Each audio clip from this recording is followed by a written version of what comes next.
Hi everyone, Linda Heldman here for Canadian Beats. I have a very special interview today with the one and only Heather Ballentine. Aw, thank you. Thank you, Heather. I appreciate this. I'm happy to do it. We're gonna have fun. And we are here at Lamborghini, North Toronto? Lamborghini Uptown Toronto. Lamborghini Uptown You're Toronto. close. There you go.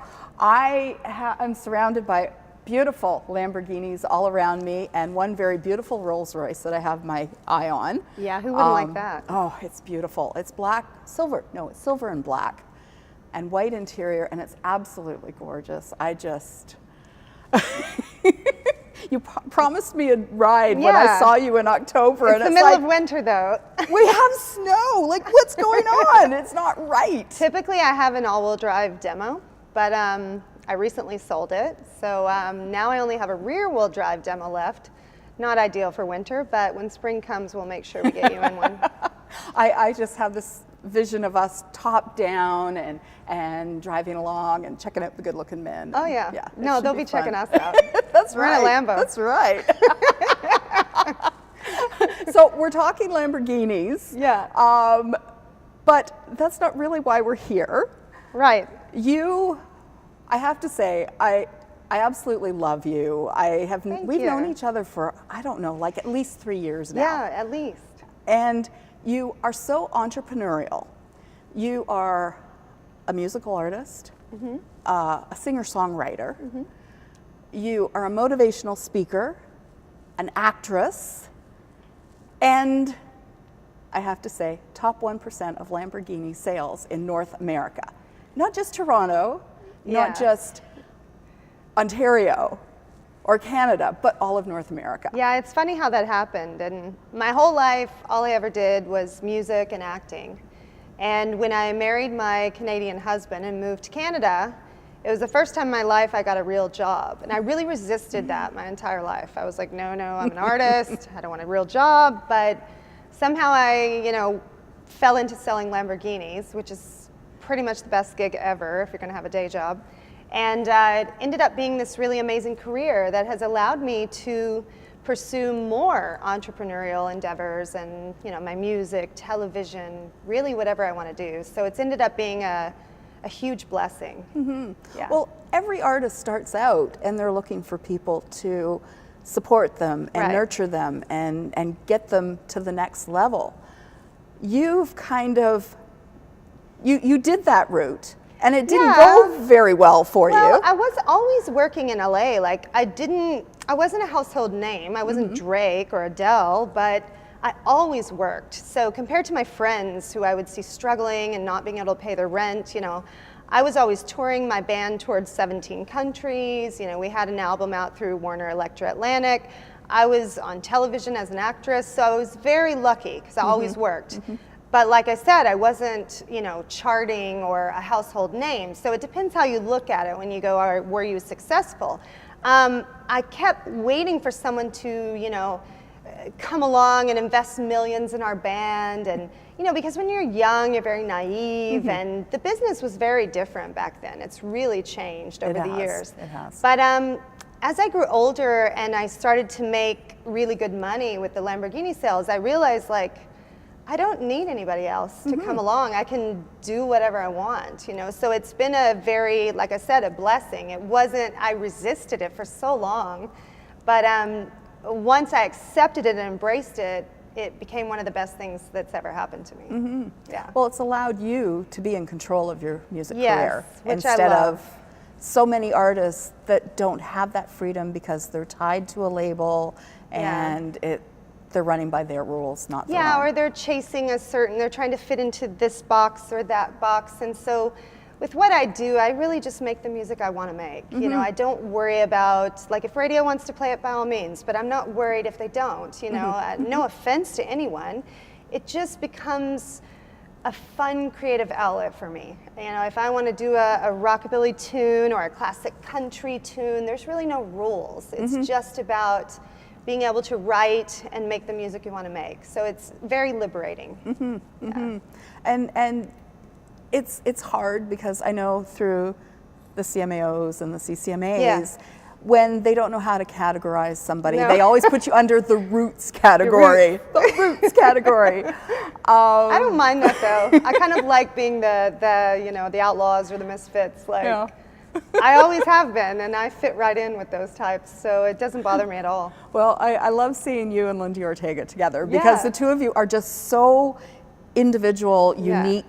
unique individuals. And I'm a let's put huge it that fan way. of hers. She's amazing. Yes, Yeah. she is. Yeah. She is, and she does tremendously well in Oh, Nashville yeah, she's and great. all over. Yeah. But we were talking earlier before we started rolling that I do tend to look for the unusual and those that don't fit into the traditional or standard Yeah, mold. eccentric is good, you know. It's I've never wanted to try to sound like anyone else. I make the music I want to make, and fortunately I met an amazing producer, Pete Anderson, who totally gets what I'm about.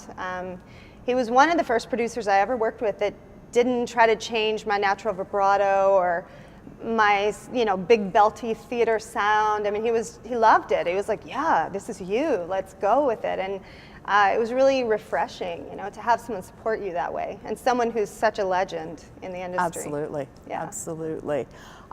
You do have a Christmas tune that came out, was it last year? Yeah, last year. Called Christmas Kisses. Yes. I love the video for that. It is so cute. We had fun with that. Yeah, I always wanted to do an animated video, so it was really fun. And I got to be with Elvis. Yes.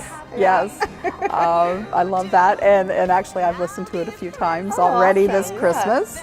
My friend was in California and texted me. She's like, I'm in the T-Mobile store and they're playing your Christmas Kisses song. And I'm like, really? Wow. So apparently it's out there, which is really cool. So you did release, your first album was called The Cat's Meow. Yes. And you had some releases off that. Yes. Needle in a Haystack was the first one. That was the first one. It was very country, very traditional country.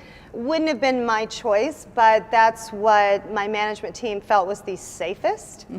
After a while, I decided, who cares about being safe? Let's just start releasing what I want to release, And Kiss Me did really well after That's the one I that. couldn't remember. That Kiss Me was funny. I had a real a hard time with Pete Anderson on that one because I wanted horns, he didn't.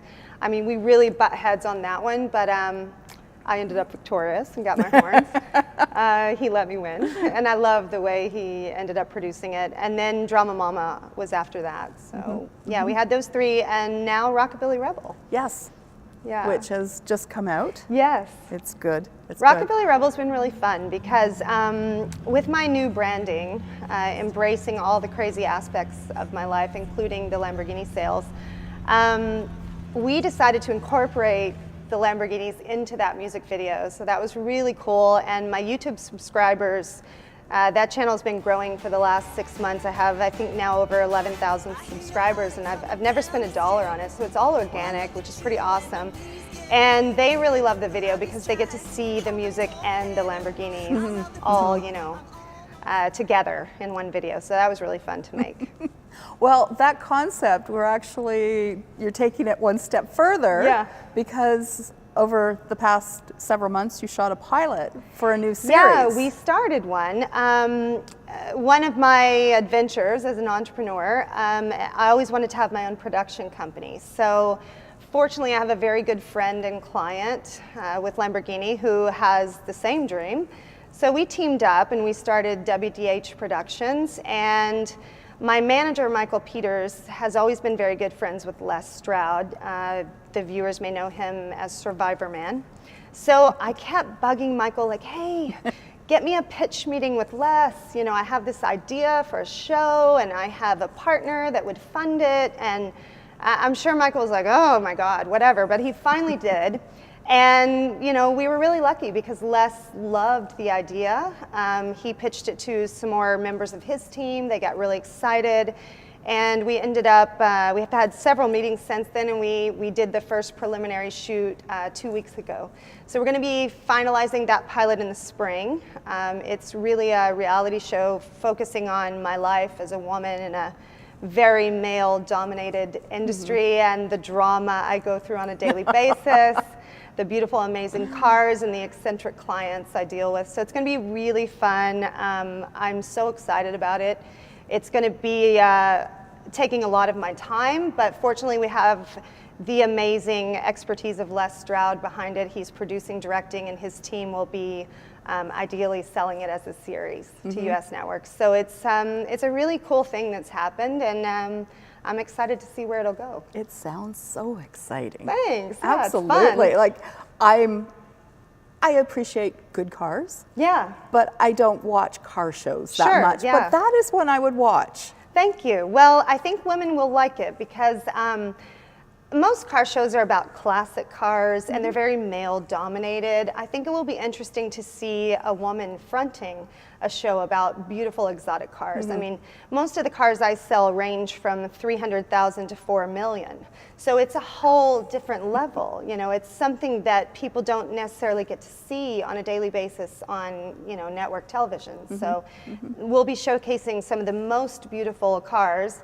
And the clients are hilarious. I mean, they are very eccentric. I was gonna say. Their personalities, the things that come out of their mouth. I mean, you know, I deal with it on a daily basis, but it's going to be entertaining to say the least. That sounds fantastic. Yeah. Well, I wish you all the best Thank with you, that. yeah. And it's hopefully when we get together next, it's going to be a success and we can talk more about it. Hopefully we'll be celebrating. Absolutely, Yeah. And absolutely. I've written some new songs, so hopefully there'll be some new music. There's always, it's a continuous process, You're right? a very busy lady and an inspiration to many. Thank you. Absolutely. Thank you so much. Absolutely. As are you, Linda. I felt like I knew Aw, you. thank you. When I met you, I felt like we went back for years, you know? There's just that kindred spirit and energy there. So thank you for having me today. Thank you. It's always a pleasure to see you. Awesome. Well, as I was saying, we look like soul sisters here, hair Yeah, color red and whatnot. hair. It's Woo, go redhead.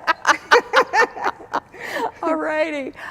Please check out Heather Ballentine on her social media. And this has been great. Thank you so much. You're welcome. Thank Heather you. Ballentine, please check her out, check her music out, and everything she does. She's fantastic. And if you need a Lamborghini, call her.